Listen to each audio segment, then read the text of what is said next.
Right on the heels of our technical recession comes an absolute monster of a job report. Canada added 88,000 jobs in May.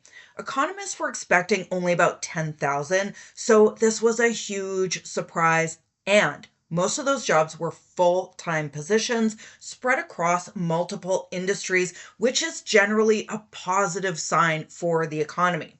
The unemployment rate dropped from 6.9% to 6.6%. At first glance, that sounds exactly like the kind of report I would think could push rates higher.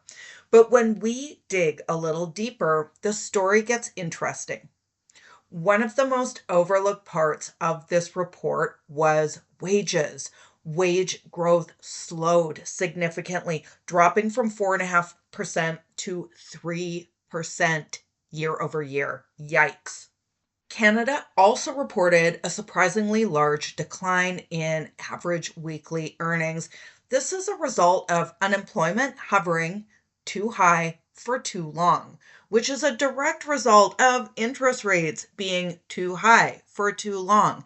A memo the Bank of Canada seems to want to ignore for now. Okay, why does it all matter? It matters because inflation isn't driven only by employment. It's also driven by how much people are earning and spending. So while we saw strong job creation, the wage data suggests the economy may not be heating up as much as the headlines imply. Following the report, expectations for future Bank of Canada rate cuts have literally faded into non existence. Heading into next week's Bank of Canada announcement for June 10th, most economists expect the overnight rate to remain unchanged. The bank will be watching several factors, including wage growth, inflation, oil prices, and of course, that pesky ongoing trade uncertainty. What's the takeaway for borrowers right now?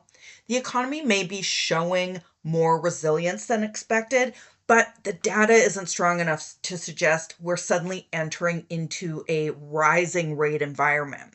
For now, of course, fixed mortgage rates are heavily influenced by bond markets and variable rate borrowers. We're going to be listening closely to the language from the Bank of Canada during that next rate announcement.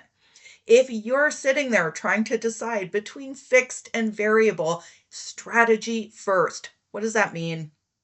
Okay, that means what are the intentions of the property? How long will you keep it? Do you need an exit strategy or do you need a long term wealth building strategy? These are the kinds of questions that come ahead of fixed versus variable. Thanks for watching.